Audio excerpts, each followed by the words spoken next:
नमस्कार, स्वागत है आपका इस बुलेटिन में। मैं हूं आपके साथ अवंतिका श्रीवास्तव। शुरुआत करेंगे बुलेटिन की राजनांदगांव से बड़ी खबर के साथ। पुलिस नक्सली मुठभेड़ की सूचना यहां से सामने आई है। मुठभेड़ में 2 जवान शहीद हो चुके हैं। दोनों तरफ से जमकर फायरिंग हुई है। बोरतालाब गोंदिया बॉर्डर के पास की पूरी घटना, बोरतालाब थाना इलाके का ये पूरा मामला है।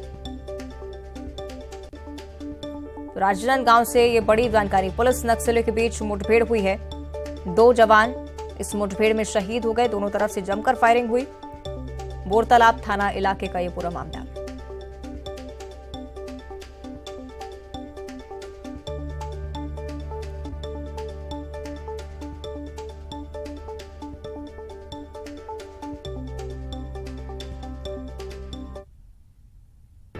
थाना बोरतालाब अंतर्गत आज एक दुखद घटना हुई है, जिसमें हमारा एक हवलदार राजेश सिंह राजपूत और सीएफ का एक कांस्टेबल ललित कुमार समरथ, ये दोनों मोटरसाइकिल से सुबह लगभग 7 बजे के आसपास कैंप से निकले थे और महाराष्ट्र बॉर्डर की तरफ गए थे।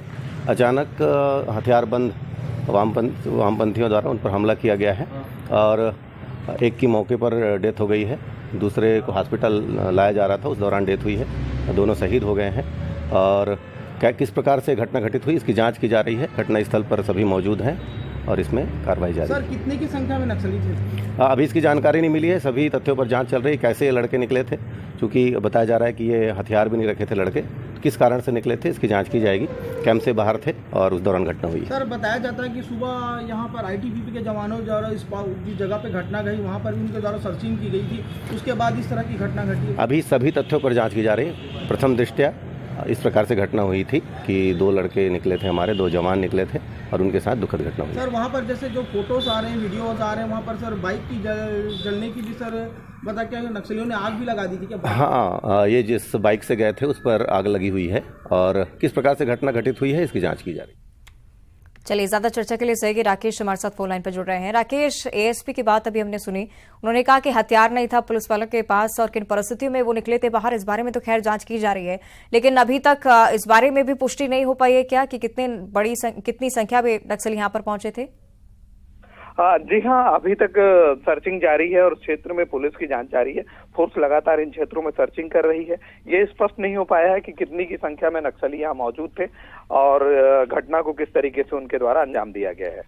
निश्चित। और गंभीर बात ये भी कि एएसपी की तरफ से ये भी बताया गया है कि जब पुलिस जवान वहां पर निकले उनके पास हथियार नहीं थे, यानी कि सर्चिंग पर निकले थे। अभी इस बात की भी पुष्टि नहीं है। नहीं, सीधे सीधे इससे स्पष्ट हो रहा है कि अगर जवानों के हाथ में हथियार नहीं थे तो सर्चिंग पर नहीं निकले थे। वो कैंप से कुछ दूर कुछ काम से निकले थे, जहां नक्सलियों ने घात लगाकर इन पे हमला कर दिया और ये दोनों जवान शहीद हो गए हैं। ठीक है, निश्चित तौर पर एक गंभीर घटना राकेश जिसका हम जिक्र कर रहे हैं। इस बारे में भी जानकारी सामने आई है कि पहले एक जवान शहीद हुआ, उसके बाद दूसरे जवान के गंभीर घायल होने की जानकारी सामने आई। उसके बाद अब ये जानकारी कि दोनों जवान शहीद हो चुके हैं। एएसपी की तरफ से प्राथमिक तौर पर सिर्फ यही जानकारी दी गई है कि कितनी संख्या में नक्सली थे इस बारे में पता नहीं चल पाया है। जवान किस अवस्था में थे इस बारे में भी अभी तक जानकारी नहीं है। जांच पड़ताल वहां पर की जा रही है। राकेश, ये भी आपसे जानना चाहेंगे, मौके पर कितने बड़े अधिकारी मौजूद हैं, कितनी बड़ी संख्या में अधिकारी वहां पर पहुंचे हैं, क्या इस बारे में अभी तक जानकारी?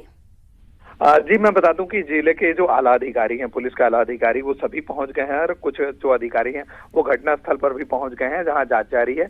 और लगातार इन क्षेत्रों में, जैसा कि मैंने पहले ही बताया, कि सर्चिंग की जा रही है और उन नक्सलियों की भी तलाश पुलिस के द्वारा की जा रही है जिन्होंने इस घटना को अंजाम दिया है। ठीक है, शुक्रिया आपका राकेश जानकारी के लिए। और अब मुरैना से बड़ी खबर है। ट्रैक्टर पकड़ने गए पुलिस और वन विभाग की टीम पर माफियाओं ने फायरिंग की है। ट्रैक्टर के टायर में गोली लगने से ट्रैक्टर पलट गया। अवैध रेत का परिवहन कर रहे थे ये सभी ट्रैक्टर्स, जिन्हें पकड़ने के लिए पुलिस की पूरी टीम गई थी। वन विभाग की टीम के अधिकारी भी यहां पर मौजूद थे। 3 ट्रैक्टर ट्रॉली पकड़ने के लिए पूरी टीम पहुंची थी। 2 को लेकर माफिया भाग गए। स्टेशन रोड थाने का ये पूरा मामला है।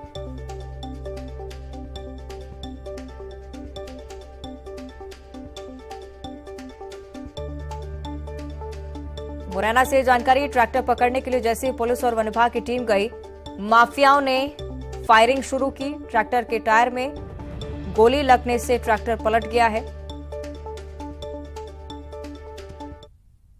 फायरिंग हुई थी ना? कितनी फायर की गई? 3-4 फायरिंग हुई थी। ऐसे दोनों तरफ से हुई है, पुलिस ने की? इतना नहीं है, अब तो खेत पे थे। आवाज तो आई थी सर, लेकिन मैं घर का था। अच्छा, कितनी फायर हुए थे? समथिंग दो बार फायरिंग हुई थी। अच्छा, 2 बार फायरिंग हुई थी। ये सामने भी हाँ, क्या हुआ? ट्रैक्टर वाला भजन जा रहा हो गया, तो साइड नहीं दे रहा मैंने, पुलिस वाले ने। तो पुलिस वाले नहीं दे दी मैंने गोली टायर में। अच्छा, टायर में गोली। अच्छा, ये आप कितनी फायरिंग हुई है, ये जानकारी है ना? वहाँ एक फायरिंग वहाँ हुई, एक फायरिंग जब रोड पर जब मेना पे आई। अच्छा, वो नहीं रोका तो वो और ट्रैक्टर वाले से जाके आगे। इस पूरी घटना पर और ज्यादा चर्चा के लिए सहयोगी दीपक हमारे साथ फोन लाइन पर जुड़े हुए हैं। दीपक, माफिया के हौसले बुलंद है, ये बात स्पष्ट है, क्योंकि लगातार इस तरह की घटनाएं मुरैना से सामने आ रही हैं। इस घटना के दौरान क्या कुछ हुआ, परिस्थिति क्या कुछ रही, जानकारी चाहेंगे। बिल्कुल, जहां तक रेत माफिया के हौसलों की बात करें तो ये बुलंद है, इसमें कोई शक नहीं है। लंबे समय इस तरह के मामले देखे जाते रहे हैं। पहले भी एक IPS ऑफिसर पर ट्रैक्टर चला करके यहाँ पर रौंद दिया गया था, और अब जैसे वन विभाग और पुलिस टीम कार्रवाई के लिए पहुंची तो माफिया के द्वारा फायरिंग भी की गई है। तो उनके हौसले बुलंद हैं, इसी वजह से पुलिस पर भी वो लोग फायरिंग करने से नहीं चूकते हैं। और यही बात रही कि वन विभाग और पुलिस की टीम को ट्रैक्टर के टायर में गोली देकर के केवल एक ही ट्रैक्टर को पकड़ा जा सका है, जबकि 2 ट्रैक्टर मौके से फरार हो गए। ये एक तरह से बताएं तो हौसले बुलंद है, और इन्हें कहीं ना कहीं एक बड़ा संरक्षण भी है, जिसकी बदौलत ये इतना सब कुछ कर लेते हैं और उनके ऊपर कोई बड़ा एक्शन नहीं हो पाता है। और चंबल नदी से जहां तक अवैध उत्खनन की बात, ठीक है, शुक्रिया आपका दीपक। आपको रोकना चाहूंगी यहाँ पर। सीएम शिवराज सिंह चौहान फिलहाल क्या कुछ कह रहे हैं, सीधी तस्वीरें आपको दिखा देते हैं। को बधाई। हमारी विकास यात्राएं निरंतर जारी हैं। मुझे बताते हुए खुशी है कि विकास यात्रा में अब तक 27,421 लोकार्पण, जिनको विकास दिखाई नहीं देता, मैं उनको दिखा रहा हूँ कि लोकार्पण का मतलब है जो काम पूरे हो गए हैं उनको जनता को समर्पित करना। तो 27,421 लोकार्पण, और शिलान्यास जो काम स्वीकृत है उनके शिलान्यास किए गए वो 20,676 हैं। और विकास यात्रा में 4,88,146 बहनों और भाइयों की समस्याओं का पॉजिटिव समाधान हुआ है। विकास की हमारी यात्रा निरंतर जारी है। मित्रों, बहुत पहले से मध्य प्रदेश में हमने ऐसी आबकारी नीति जो शराब पीने के लिए हतोत्साहित करे वो लाने का हमने प्रयास किया है। नशा एक सामाजिक बुराई है, और इसलिए मैंने मुख्यमंत्री रहते हुए तय किया था कि मध्य प्रदेश में कोई नई शराब की दुकान नहीं खोली जाएगी। पहले अक्सर ये होता था कि जब भी आबकारी नीति आती थी तो 150, 200, 300 नई शराब की दुकानें प्रस्तावित की जाती थी खोलने के लिए। हमने तय किया कि कोई शराब की दुकान नई नहीं खोलेंगे, इसलिए वर्षों से हमारी संख्या स्थिर है। कंपैरेटिवली अगर आप देखें तो चाहे रेवेन्यू का मामला हो, चाहे शराब की दुकानों का मामला हो, मध्य प्रदेश का रेवेन्यू भी बहुत कम है और शराब की दुकानें भी तुलनात्मक दृष्टि से बहुत कम हैं। हमने कल एक और फैसला किया। हमने देखा कि अक्सर शराब की दुकान से लोग शराब खरीदते हैं और वहां जो अहाता बना हुआ है बैठ के पीने की जगह वहां पीते हैं। अब इसके कई दुष्परिणाम होते हैं। आप शराब पी के कोई निकला तो शराब के नशे में कई बार वो ऐसी आपराधिक परिस्थितियां पैदा कर देता है कि जिसके कारण कानून और व्यवस्था की समस्या भी, कई बार मां, बहन और बेटी की तरफ कुदृष्टि भी पड़ती है और ऐसी दुर्भाग्यपूर्ण घटनाएं भी होती थी। आखिर करे तो क्या करे जिसमें रोजाना की सब्जी नहीं है। पाकिस्तान कंगाल, जनता बेहाल। पाई पाई की लड़ाई, कमर तोड़ महंगाई।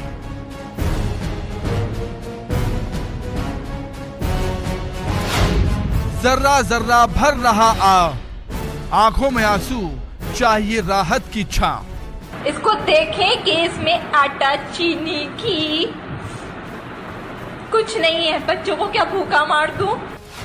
जेब में एटम बम, तंगहाली में आटा गीला, त्राहिमाम जनता लाल पीला।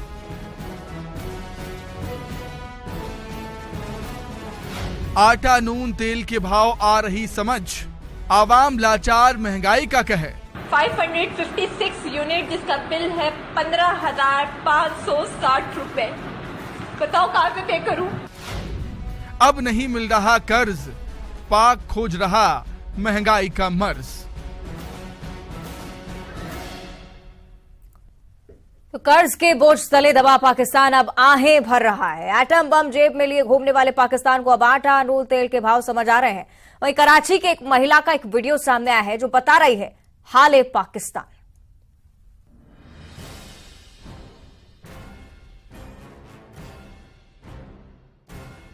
पाकिस्तान में लोग दाने दाने को मोहताज हैं। महंगाई पिछले 48 साल के रिकॉर्ड ऊपरी स्तर पर है। तंगहाल पाकिस्तान को नून तेल के भाव तो पता चल ही गए हैं। कमर तोड़ महंगाई में पिस रही है आम जनता। घी मलाई की बात छोड़िए, आटा चावल दाल नून तेल सहित रोज की जरूरत वाली चीजों के दाम भी 7वें आसमान पर हैं। पड़ोसी मुल्क में हालात कैसे हैं, सुनिए कराची की एक महिला का दर्द।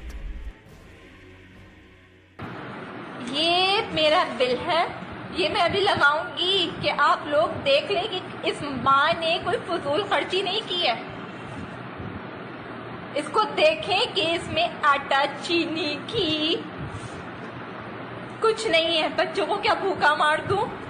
जब जिंदगी रोटी के लिए तरस रही हो तो असीमित बिजली का बिल, गरीबी में आटा गीला होना है। दर्द ये कि एक तो बिजली आती नहीं, कभी आई भी तो उसके बदले में बिल अथाह आ गया। कमाई का कुछ पता नहीं, कहां से चुकाएंगे बिल। इस पाकिस्तान में, इस कराची में, इस एरिया में लाइट नहीं होती।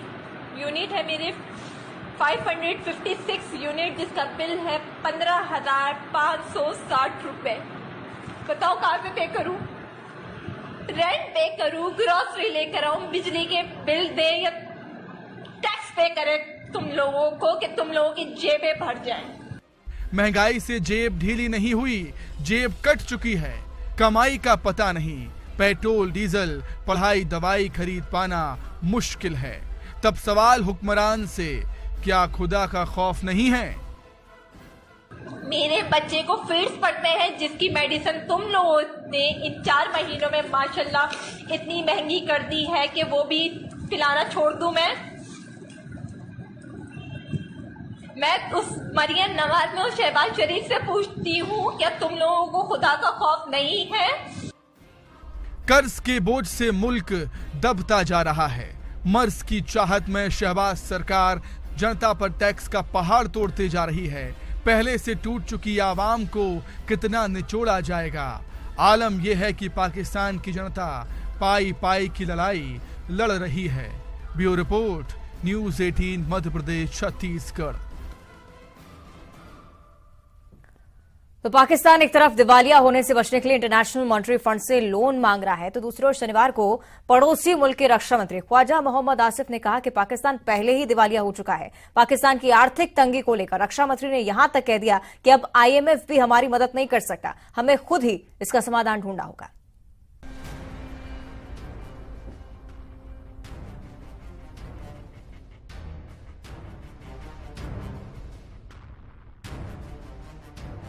पाकिस्तान में हालात बेहद नाजुक हो चुके हैं। महंगाई चरम पर है, रोटी पानी के लिए भी वहां लाले पड़ गए हैं। इसी बीच पाकिस्तान के रक्षा मंत्री ख्वाजा आसिफ ने बड़ा बयान दिया है। उन्होंने कहा कि पाकिस्तान दिवालिया हो चुका है, हमें अपने पैरों पर खड़े होने की जरूरत है। ख्वाजा आसिफ ने कहा कि हम दिवालिया मुल्क के रहने वाले हैं। पड़ोसी मुल्क के रक्षा मंत्री ने यहां तक कह दिया, पाकिस्तान डिफॉल्टर नहीं हो रहा बल्कि हो चुका है। पहले सुनिए ख्वाजा आसिफ का ये बयान। जो हमारे मुल्क के इस वक्त हालात, हम एक दिवालिया मुल्क के रहने वाले हैं। आपने सुना होगा डिफॉल्ट हो रहा है या दिवालिया हो रहा है या मेल्टडाउन हो रहा है, वो हो चुका हुआ है। ख्वाजा आसिफ ने कहा कि मुल्क को स्थिर देश बनने के लिए अपने पैरों पर खड़ा होने की जरूरत है, क्योंकि IMF के पास पाकिस्तान की समस्याओं का समाधान नहीं है। उन्होंने कहा कि पाकिस्तान की ये दशा बीते 7 दशकों में संविधान और कानून व्यवस्था का सम्मान नहीं करने का नतीजा है। पाक रक्षा मंत्री ने पूर्व इमरान सरकार पर देश में आतंकवादियों को पनाह देने का बड़ा आरोप भी लगाया। उन्होंने कहा कि 2.5 साल पहले पाकिस्तान में आतंकवादी लाए गए थे, जिसकी वजह से टेररिज्म की मौजूदा लहर आई है। इतना ही नहीं, पाक रक्षा मंत्री ने पाकिस्तान में करप्शन की कलई भी खोली। एक क्लब है जो लाहौर में 1500 कनाल पे है, उसका 5000 रुपया किराया है महीने का, और यहाँ पे गरीबों की झुग्गियां जो है, गरीबों की बस्तियां जो है, उस पे बुलडोजर चलाए जाते हैं ताकि उनके ऊपर जो है रियल एस्टेट माफिया जो है अपने पैसे बनाए। मेरी इस ट्वीट के जवाब में आए लोगों के कि आप GOR देख लें, सबसे ज्यादा कीमती जमीन है वो। 200-300 मिलियन डॉलर के लिए मैंने खुद देखा है मिन्नतें करते हुए अपने हुक्मरानों को, मैं उनके साथ होता हूँ। खुद पाकिस्तान के रक्षा मंत्री खुले मंच से ये मान रहे हैं कि उनके मुल्क में आतंकियों को पनाह दी गई और सरकार के आलोचकों को देश छोड़ने के लिए मजबूर किया गया। पाक रक्षा मंत्री का ये बयान उस वक्त आया है जब पाकिस्तान सबसे बुरे आर्थिक संकट से गुजर रहा है। रिकॉर्ड मुद्रास्फीति और गंभीर रूप से कम हुए विदेशी मुद्रा भंडार ने पाकिस्तान के सामने कंगाली का संकट खड़ा कर दिया है। पाकिस्तान का आर्थिक संकट इतना गंभीर है कि इस बार अंतर्राष्ट्रीय मुद्रा कोष ने भी तुरंत मदद की जगह मुश्किल शर्तों की फहरिस्त पकड़ा दी है। वहीं संयुक्त अरब अमीरात और सऊदी अरब ने भी पाकिस्तान की मदद करने के नाम पर हाथ खड़े कर दिए हैं। Bureau report, news 18। आगे बढ़ते हैं। इस बीच दंतेवाड़ा से बड़ी खबर मिल रही है। नक्सलियों ने प्रधान आरक्षक की हत्या की है। भाई की शादी में गांव गया था प्रधान आरक्षक, धारदार हथियार से नक्सली ने मौत के घाट उतार दिया। भैरमगढ़ थाना क्षेत्र का यह पूरा मामला है। दंतेवाड़ा से बड़ी जानकारी। नक्सलियों ने प्रधान आरक्षक की हत्या की है। भाई की शादी में शामिल होने के लिए प्रधान आरक्षक दंतेवाड़ा गया था। धारदार हथियार से नक्सलियों ने प्रधान आरक्षक की हत्या कर दी। भैरमगढ़ थाना क्षेत्र की यह पूरी घटना है। प्राथमिक तौर पर यह जानकारी कि नक्सलियों ने इस पूरी वारदात को अंजाम दिया है। प्रधान आरक्षक को मौत के घाट उतार दिया।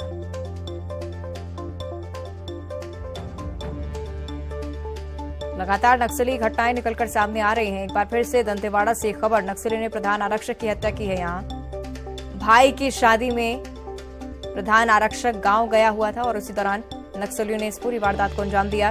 धारदार हथियार से नक्सलियों ने प्रधान आरक्षक की हत्या कर दी है। भैरमगढ़ थाना क्षेत्र का यह पूरा मामला।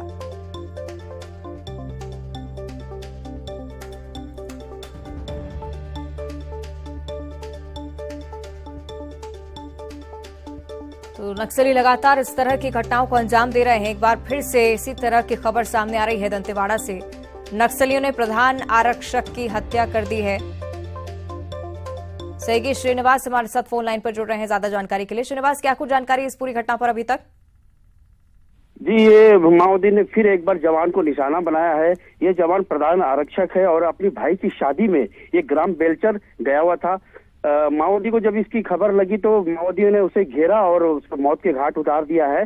भैरमगढ़ थाना क्षेत्र का ये घटना है और ये ASP RK बर्मन ने इसकी घटना की पुष्टि की है। जी, निश्चित ही गंभीर घटना और लगातार इस बारे में भी जानकारी सामने आ रही है कि गांव गया हुआ था प्रधान आरक्षक और उसी दौरान नक्सलियों ने इस पूरी वारदात को अंजाम दिया था। आसपास उनके साथ कोई मौजूद था उस दौरान?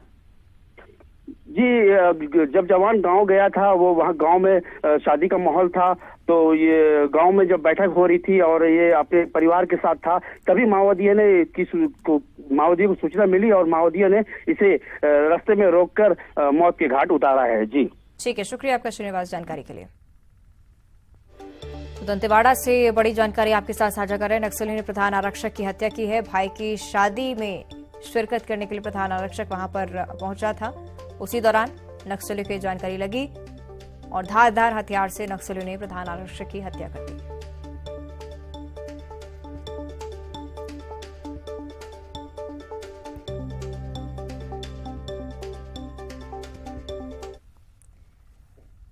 कहावत है, चिराग तले अंधेरा। बस यही कहावत मंडला में सटीक बैठती है, क्योंकि जो विभाग करोड़ों के भवनों का निर्माण कराता है उसका खुद का दफ्तर इस हाल में है कि देखकर या तो दया आएगी या फिर गुस्सा।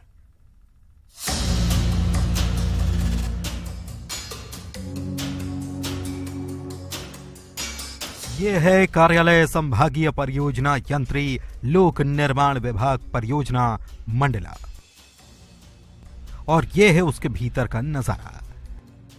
दरकती दीवारें और जगह जगह से फूटी सीलिंग, 1 2 3 4 गिनते गिनते थक जाइएगा। लेकिन पीआईयू विभाग की तस्वीर हर जगह से उधड़ी दिखेगी। और ये भी जान लीजिए कि ये वही विभाग है जहां पर एसडीओ रेंज के अधिकारी बैठकर टेंडर निकालकर भवनों का निर्माण कार्य कराते हैं। लेकिन सरकारी काम की कछुआ गति ऐसी कि अपने ही विभाग के दफ्तर के निर्माण के लिए ये इसी छत के नीचे स्वीकृति नहीं ले पा रहे हैं। वहीं जब कर्मचारियों से सवाल हुआ तो उनका गुस्सा किस अंदाज में निकला, ये जरा सुन लीजिए। क्या कर सकते हैं, हो जाए तो अब मरना तो है ही, एक दिन मर जाएं और क्या करें, इंश्योरेंस देगी शासन। नहीं तो वैसे में सरकार से आप लोग निवेदन नहीं करते कि आपका तो निवेदन अब करे तो हैं, जब कुछ होता ही नहीं तो अब क्या करें। अब डर क्या सर, शासन की सेवा करना पड़ता है। अगर हमें चद्दर भी बिछा के बाहर बैठना पड़े तो शासन की सेवा करना पड़ेगा। ये तो अच्छा है कि हमें भवन मिल भी गए बैठने की। हमारे और एमपी में कई ऐसे ऑफिस हैं कि जहां बैठने की व्यवस्था बिल्डिंग तक नहीं मिली है, इधर उधर छप्पर में मतलब कार्य लगाया जाता है। आपने रिक्वायरमेंट भेजी थी यहाँ बिल्डिंग बनाने? हाँ, रिक्वायरमेंट एस्टीमेट यहाँ से प्राकलन एस्टीमेट भी गया था। इस मामले में जब हमने मंडला जिले के पीआईयू जिला अधिकारी से सवाल किया तो उन्होंने कहा कि प्रस्ताव तो कब का भेज दिया, लेकिन परमिशन आज तक नहीं मिल पाई। अभी आपका जो विषय संज्ञान में लाया है हमारे कार्यालय भवन के संबंध में, तो उसमें ये कहना चाहेंगे कि सालाना मरम्मत अंतर्गत, विशेष मरम्मत अंतर्गत इसका प्रस्ताव हमने रिनोवेशन के लिए भेजा था वरिष्ठ कार्यालय में अभी, लेकिन वो स्वीकृति प्राप्त न होने के कारण जो है अपूर्ण है कार्य। ये उस विभाग का दफ्तर है जहां पर शासकीय कार्यालय और आवासीय भवनों के करोड़ों के निर्माण कार्य कराए जाते हैं। अब तस्वीरें देखकर अंदाजा लगा लीजिए कि जब यही विभाग इस हाल में है तो बाकी भवनों की हालत होगी क्या। कृष्णा साहू, न्यूज़ 18 मंडला। और अब जशपुर की बात करेंगे। पतलगांव वन परिक्षेत्र में हाथियों का उत्पात लगातार जारी है। कछार गांव में 4 घरों को नुकसान पहुंचाया हाथियों ने। घर में रखे अनाज को भी हाथी चट कर गए। इलाके में 2 दंतेल हाथी मौजूद हैं। पिछले 2 महीने से दंतेल हाथियों ने यहां पर डेरा डाल रखा है। ग्रामीण रत जगह करने को मजबूर है।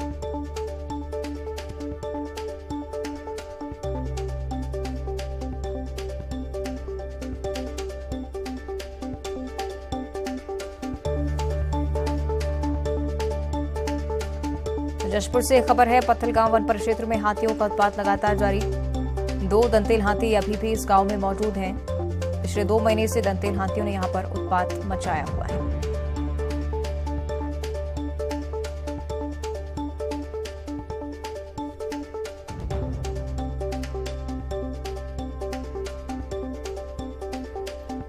तो ग्रामीण यहां पर सबसे ज्यादा परेशान हो रहे हैं। तस्वीरें आपको दिखा रहे हैं क्षतिग्रस्त घरों की भी। और रायपुर से अगली बड़ी खबर, सीएम भूपेश बघेल ने दुख व्यक्त किया है। राजनांदगांव में जवानों की शहादत पर दुख जताया है।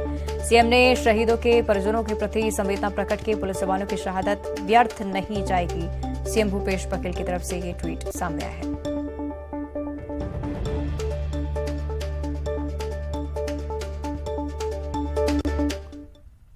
और बुलेटिन में इतना ही। देखते रहिए न्यूज़ 18।